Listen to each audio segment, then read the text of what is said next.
70,000, 80,000, 90,000 करो कि ज्यादा करो। बिहार की बोली लगा रहे हैं। बिहार में कौन बनेगा मुख्यमंत्री?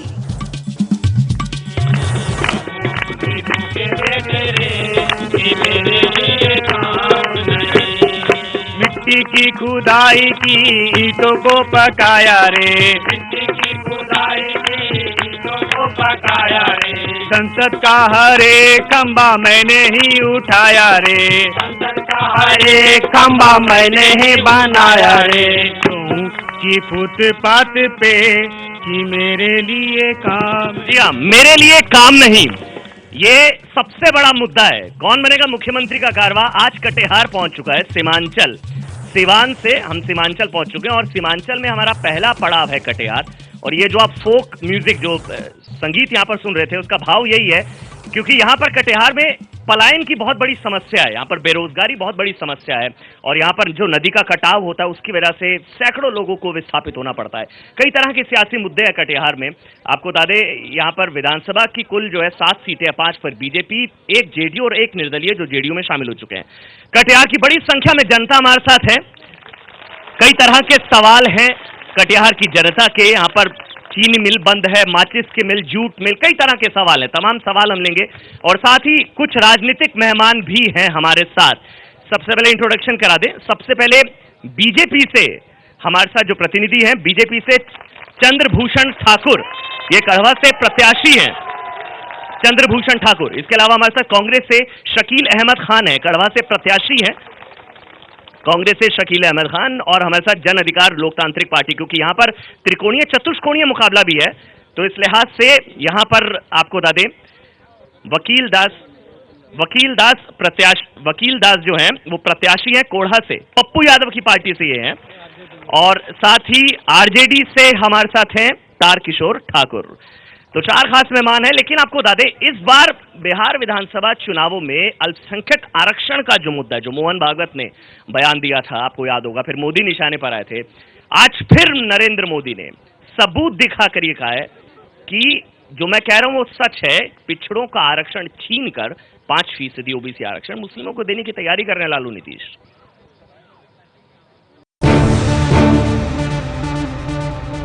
यही बात उन्होंने कही थी कि दलितों का, महादलितों का आरक्षण में से हिस्सा निकाल करके संप्रदाय के आधार पर आरक्षण दिया जाए। ये उन्हीं का भाषण है। उनको मैं चुनौती देता हूं, हिम्मत हो तो जवाब दे। गोपालगंज की सभा में प्रधानमंत्री नरेंद्र मोदी हाथ में जिस भाषण की कॉपी को लेकर नीतीश कुमार को चुनौती दे रहे हैं, वो भाषण नीतीश ने सांसद रहते हुए लोकसभा में 24 अगस्त 2005 को दिया था। तब नीतीश ने संसद में कहा था, हम खुले तौर पर कहना चाहते हैं कि मुसलमान में जो दलित जातियां हैं उनको भी अनुसूचित जाति में शामिल करना चाहिए। नीतीश के इस बयान को 10 साल बीत गए। तब नीतीश बीजेपी के साथ थे, लेकिन बिहार चुनाव में जब आरक्षण का मुद्दा गरमाया हुआ है, तब पीएम ने मुस्लिम आरक्षण वाले इस बयान को नीतीश के खिलाफ हथियार के तौर पर इस्तेमाल किया है। बिहार को जलाने का कोशिश अमित शाह नरेंद्र मोदी कर रहे हैं। वो कम्युनलाइज करना चाहता है, सफाया हो गया। इससे पहले कल ही बीजेपी अध्यक्ष अमित शाह ने बेतिया की रैली में कहा था कि अगर बीजेपी चुनाव हारी तो पाकिस्तान में पटाखे फूटेंगे। मित्रों, याद रखना, गलती से भी अगर भारतीय जनता पार्टी यहाँ परास्त हुई, नीतीश लालू जीते, तो परिणाम तो पटने में आएंगे, मगर पटाखे पाकिस्तान के अंदर चलेंगे। बिहारियों को उसने पाकिस्तानी करार कर दिया। जो सब बिहारी हम लोग स्वीप कर रहे हैं, सबको पाकिस्तान से लिंक कर दिया। कल ही बीजेपी ने विज्ञापन जारी कर सवाल पूछा गया कि कब तक समाज विशेष के वोटों की खातिर देश की सुरक्षा से समझौता करते रहेंगे। विकास के मुद्दे पर शुरू हुआ बीजेपी का चुनाव प्रचार अब गुमान से लेकर पटाखे और पाकिस्तान तक पहुंच गया है। तो ये एक बड़ा मुद्दा बनता नजर आ रहा है बिहार विधानसभा चुनावों में। सीमांचल की अगर बात की जाए और कटिहार की अगर बात की जाए तो यहाँ पर 43% मुस्लिम मतदाता हैं, लेकिन उसके बावजूद 7 विधानसभा सीटों पर एक भी मुस्लिम एमएलए विधायक नहीं है। बलरामपुर में 80% मुस्लिम है, लेकिन वहां पर भी हिंदू एमएलए। हमारे साथ यहाँ कई खास मेहमान है। सबसे पहले आप ही से सर मेरा सवाल है, नरेंद्र मोदी कह रहे हैं कि आप लोग, ये तो अब उन्होंने सबूत दिखा दिया, आपका तो झूठ पकड़ा गया ना। नीतीश कुमार ने संसद में कहा था 2005 में कि वो 5% जो ओबीसी का आरक्षण है वो उनको दे देंगे, यानी कि वो ऐसी प्लानिंग तो है आप लोगों की। पार्लियामेंट चुनाव है अभी 14 महीना पहले 2014 में, क्यों नहीं दिखाया? ये झूठ का पुलंदा है। नहीं, ये जो कह रहे हैं नरेंद्र मोदी जो 5% ऐसी कोई योजना नहीं है आपकी? नहीं, ऐसी कोई योजना नहीं। हमने तो आरक्षण के लिए लड़ाई लड़ा, मंडल कमीशन की लड़ाई लड़ा और आज लोगों को आरक्षण दिल। नहीं, वो कह रहे हैं कि 5% जो ओबीसी का है, जो ओबीसी ईबीसी का जो 5% आरक्षण है वो आप मुस्लिमों को देने की योजना बना रहे हैं। ऐसी कोई बात नहीं है, गलत बात है। अच्छा, इसका जवाब मैं दे दूं। पूरा आरक्षण भारतीय जनता पार्टी और उनके थिंक टैंक मोहन भागवत जी ओबीसी को जो पूरा आरक्षण देने की बात है उस पर रिव्यू की बात, उसी को छीनने की बात कर रहे हैं। आप क्या बात कर रहे हैं? मोहन भागवत बात कर रहे हैं तो आप लोग उनको नकार क्यों नहीं रहे हैं? नरेंद्र मोदी बयान दे रहे हैं लेकिन मोहन भागवत की बात को क्यों नहीं नकारते हैं? नकारने का सवाल ही नहीं उठता है। सवाल ये है कि ये लोग आरक्षण देना और लेने के चक्कर में फंस चुके हैं ये लोग। और जब इनके अनुकूल वो बातें आती है तब कहते हैं कि ये बातें मैं। आप बताइए, मोहन भागवत ने बोला था कि समीक्षा होनी चाहिए, रिजर्वेशन पॉलिसी, आरक्षण की जो नीति है उसकी समीक्षा होनी चाहिए नहीं होनी चाहिए? बिल्कुल समीक्षा होनी चाहिए। तो होनी चाहिए तो फिर उसकी भी होगी ना, वही तो निशाना साधा जा रहा है। बिल्कुल समीक्षा होनी चाहिए और समीक्षा के पीछे का हेतु ये था कि जो लोग उस श्रेणी को पार कर चुके हैं और बहुत बड़ी संख्या ऐसी है जिनको उस श्रेणी में। आरक्षण तो आप छीन लेंगे फिर, अगर आप कह रहे हैं समीक्षा होनी चाहिए। नहीं, छीनने का सवाल कर रहा हूं। यही तो सवाल है, प्रश्न यहाँ पे बिहार में खड़ा है कि दलित, पिछड़ा, अकलियत, ये सब लोग एक ऐसी ताकत है और सब भारतीय समाज का और आइन के द्वारा दिए गए संरक्षण का हिस्सा है और उस हिस्से को, उस ताकत को और उस आइन के जो कार्यक्रम है उसको छीनने की बात मोहन भागवत करते हैं, उसके खिलाफ गठबंधन खड़ा है। आप वही नरेंद्र मोदी आज जो कागज दिखा रहे हैं, लेकिन मोहन भागवत ने जो कहा था उसकी बात को तो अब तक नहीं नकारा है उन्होंने। मेरा श्रीमान कहना है कि जो बातें इनके पक्ष में आती है उसके लिए ताली बजवाते हैं और जो बात इनके खिलाफ जाती है वो हमारे ऊपर समीक्षा होनी चाहिए, समीक्षा होनी चाहिए, बेशक समीक्षा होनी चाहिए। और उसका मतलब ये नहीं है कि हम आरक्षण छीनना चाहते हैं। हम जिन लोगों को उस श्रेणी में नहीं लाया गया है और आज जो गठबंधन के हमारे एक वरिष्ठ साथी ने कहा है, उनसे पूछिए कि वो इतने दिनों से कहाँ थे, पिछड़ों दलितों को क्यों नहीं दिया आरक्षण। देखिए, जब यो कहते हैं ना कि तेरा ही दिल न चाहे तो बहाने हजार हैं, पूरा आरक्षण इस देश में जो लागू हुआ है वो पसमानदगी पे लागू हुआ है, जो ये दरअसल आप पर आरोप लग रहे हैं कि जैसे जैसे अब विधानसभा जो चुनाव है वो आखिरी चरण में पहुंच रहा है सीमांचल की तरफ, तो आप लोग सांप्रदायिक रंग देने की कोशिश कर रही है बीजेपी। बिल्कुल सांप्रदायिक रंग देने की कोशिश नहीं कर रहे हैं। हम सबका साथ सबका विकास के नारा के साथ चलना चाहते हैं। जिस चीज को आजादी के 60 साल के बाद भी आज जिस क्षेत्र में मैं चुनाव लड़ रहा हूँ, सैकड़ों ऐसे गाँव है जहाँ सड़क नहीं है, पानी नहीं है, बिजली नहीं है। इन मुद्दों की कोई बात नहीं कर रहा ना सर। हमारे साथ पप्पू यादव की पार्टी से भी है वकील दास जी, इन मुद्दों की कोई बात नहीं कर रहा है। पूरे विधानसभा चुनावों में मुद्दा विहीन चुनाव रहा है ये। यहाँ पर जुमलेबाजी हो रही है, आरक्षण की बात हो रही है। ये लोग देश सेवा की बात तो दूर की है, देश हित में सोचना भी जो लोग पाप समझते हैं, ये लोग आरक्षण का मुद्दा, कभी जाति का मुद्दा, कभी संप्रदाय का मुद्दा उठा करके जनता को हमेशा गुमराह। आप भी तो नुकसान पहुंचा रहे हैं ना सेक्युलर फोर्सेस को। हम कहाँ नुकसान पहुंचा रहे हैं? आप पप्पू यादव की पार्टी से हैं, आप नुकसान पहुंचाएंगे तो आरजेडी को पहुंचाएंगे। हम नुकसान नहीं पहुंचा रहे हैं भाई, हम तो जनता, ये जो समाज में जो अंतिम पंक्ति में लोग खड़े हैं उनका सहारा। आपको ये नहीं लगता है कि अप्रत्यक्ष रूप से आप बीजेपी की मदद कर रहे हैं? हम कहीं बीजेपी को मदद नहीं कर रहे हैं। आपको लगता है कि पप्पू यादव के यहाँ पे खड़े होने से एनसीपी के यहाँ पर, एनसीपी के सांसद है तारिक अनवर, वो तमाम सीटों पर चुनाव लड़ रहे हैं, ये आपके लिए अच्छा बेनिफिट है, ये फायदा पहुंचाएंगे आप? ये तो उनसे पूछिए कि उनको फायदा होगा। खुश तो है ना आप? नहीं, मैं खुश हूँ जनता के बूते पर, जनता के सहयोग के बल पर। मैं पप्पू यादव और तारिक अनवर से खुश क्यों लूंगा? मैं तो उनसे लड़ाई लड़ते रहा हूँ और आगे लड़ूंगा और उनको फिर कटिहार से विदा करूंगा। लेकिन यहाँ चुनाव लड़ने से किसको फायदा होगा? भारतीय जनता पार्टी नीत गठबंधन को फायदा होगा। यही तो मैं बोल रहा हूँ। आज सबका विकास की बात लेकर नुकसान होगा आपको पप्पू यादव के खड़े होने से। एनसीपी भी अलग हो गई अब तो। गठबंधन बुनियादी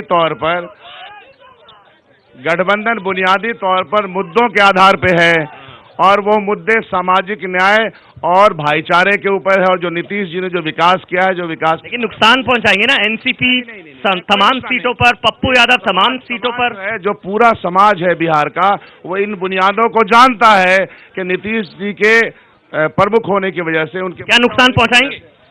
नुकसान जो ये पिछली बार चुनाव लड़े थे और आज जो भाजपा की सरकार थी नीतीश जी के साथ, और यहाँ एनडीए के लोग जीते थे, लेकिन इस बार जो तारिक साहब कैंडिडेट दिए हैं ये एनडीए के लोगों को हराने के लिए दिए हैं। नहीं, मैं एक और बात, एक मेरा सवाल है, मैं उसके बाद जनता के पास जाऊंगा क्योंकि मुद्दों की बात बार बार हो रही है। आप ये तो कह दीजिए कि साथ होते तो अच्छा होता। मैं गठबंधन बन चुका, गठबंधन तय हो, जो हुआ साथ होते तो अच्छा होता। गठबंधन बन चुका, गठबंधन की नहीं, आपके लिए बता दूं, तारिक अनवर ने कहा है कि चुनाव बाद अगर सूरत बनती है महागठबंधन की सरकार तो हम समर्थन देंगे, और भी। चलिए हमारे साथ यहाँ पर कई लोग हैं। यहाँ पर सबसे बड़ा मुद्दा जो है, जो मुझे पता लगा, आप ही से मेरा सवाल है, क्या नदी का कटाव जो होता है, जो लाखों लोग हजारों लोग विस्थापित होते हैं, सबसे बड़ा मुद्दा है यहाँ पर? है यहाँ पर? हाँ है। क्या मुद्दा क्या है, क्या समस्या क्या उसकी? समस्या ये है कि तो जितने भी लोग विस्थापित हो रहे हैं उसके लिए कोई भी व्यवस्था किसी भी सरकार की तरफ से नहीं की जा रही है। जी, और कोई कुछ? ये मुद्दा ऐसा है कटाव का, जो कि हम लोग उसी विस्थापित होकर यहाँ कटिहार पकड़ लिए हैं और यहाँ पे अपना रोजगार धंधा कर लिए हैं, अपना जमींदारी। मतलब इसकी वजह से क्या लोगों का पलायन हो रहा है यहाँ से? इसकी वजह से हमारे मुख्यमंत्री काम बहुत अच्छा किए हैं, सराहनीय काम किया है, लेकिन आज बिहार से मजदूर और विद्यार्थी बाहर क्यों जा रहे हैं पढ़ने? पलायन क्या पलायन हो रहा है यहाँ से, या आप कुछ कहना चाह रहे हैं? मैं कटिहार जिला का रहने वाला हूँ। मैं जिला का नाम, स्टेट का नाम और इंडिया का नाम, पूरे देश में नाम रोशन किया, बाकी 21 को प्रजाति यहाँ पे उठा हुआ है। कौन हमको क्या दिया? कौन? आज बीजेपी, कांग्रेस, आरजेडी। युवाओं की कदर नहीं है और पलायन हो रहा है यहाँ पर, ये एक बड़ा मुद्दा। जवाब ले लेते हैं सर। आपके यहाँ पर 10 साल से विधायक हैं, फिर लोगों का पलायन हो रहा है, युवाओं का पलायन हो रहा है। भूल सुधार लें, मैं पहली बार चुनाव लड़ रहा हूँ। नहीं, आप नहीं, यहाँ पर अगर सीट की बात की जाए कटिहार की, हाँ, भारतीय जनता पार्टी के कटिहार सीट पर 10 साल से बीजेपी विधायक हैं, भूल सुधारने की जरूरत नहीं है, होमवर्क ठीक है मेरा। सवाल 10 साल से विधायक हैं तो पलायन को रोकना या पलायन को समर्थन करना ये विधायक के सिलेबस का चीज नहीं है। ये बिहार विधानसभा के जो मुखिया हैं आदरणीय नीतीश कुमार जी, ये उनको सोचना चाहिए कि पलायन क्यों हो रहा है। आपको सोचना चाहिए, नीतीश को सोचना चाहिए। गठबंधन 3 बार भाजपा के सांसद यहाँ रहे, लगातार एमएलए यहाँ भाजपा के रहे, और अगर और वो मंत्री भी रहे भाजपा के जो सांसद रहे, तो अगर सही दुरुस्त तरीके से काम होता, तो पलायन भी रुकता, इंडस्ट्रियल डेवलपमेंट। लेकिन एक इंडस्ट्रियल डेवलपमेंट की बात करी, मेरा अगला सवाल है, यहाँ माचिस की फैक्ट्री, जूट की फैक्ट्री, उद्योग बंद हो रहे हैं क्या? अच्छा, कोई युवा है पीछे कुछ कहना चाह रहे हैं? आज तक जेडीयू का 5 साल तक का कार्यकाल होता है, लेकिन 5 साल तक में उन्होंने जूट मिल क्यों नहीं चालू करवाया? ये मेरा सवाल है जी। मैं पूछना चाहता हूं, जो हमारे जदयू के कैंडिडेट हैं वो हमारे मेयर भी हैं, और जब वो मेयर होते हुए एक नगर निगम की सफाई की व्यवस्था नहीं कर पाए तो वो पूरे विधानसभा क्षेत्र की कैसे व्यवस्था कर पाएंगे? कई तरह के सवाल है। अच्छा, यहाँ पर क्या किसानों का भुगतान नहीं हुआ? जो केला किसान है, क्या उनका भुगतान नहीं हुआ? यहाँ पर मेरे अपने फसल की क्षति हुई थी, आज तक उसका भुगतान नहीं हुआ है। डीएम लोग सारे पेपर में आ गया, लेकिन 1 रुपया हमारे फादर को नहीं मिला। आज हम लोग का पूरा खेत। अच्छा, उस साइड कुछ लोग कहना चाह रहे हैं, आप आक्रामक हो रहे हैं। मैं आ रहा हूँ आपके पास, बैठे रहिए। हाँ, कहिए क्या कहना चाह रहे हैं? बैठे रहिए। मैं बोलना चाह रहा हूँ, लाखों खर्च हुए मेयर बनने में, करोड़ों की जमीन जो है वो निगम पार्षद की लीज हो गई, अब करोड़ों में खर्चा हो रहा है। हम जनता को क्या भुगतना पड़ेगा? जदयू के प्रत्याशी बताएं। जदयू के तो नहीं है, लेकिन आरजेडी कांग्रेस के हैं, महागठबंधन से हैं। सर, आप ही जवाब दीजिए। असल में मैं आपको फिर पीछे ले जाना चाहता हूं, क्योंकि 60 साल का इतिहास की बात बताई गई। मैं ये कहना चाहता हूं कि इस पिछले 1.5 सालों में हिंदुस्तान में हजारों किलोमीटर की पटरियां बिछ गई क्या? सुई से लेकर जहाज तक पिछले 1.5 साल में बन गया क्या? 60 साल के जो इतिहास हैं वो भारत के बनाने के, भारत निर्माण के हैं, तो इसको मानना चाहिए, नंबर 1।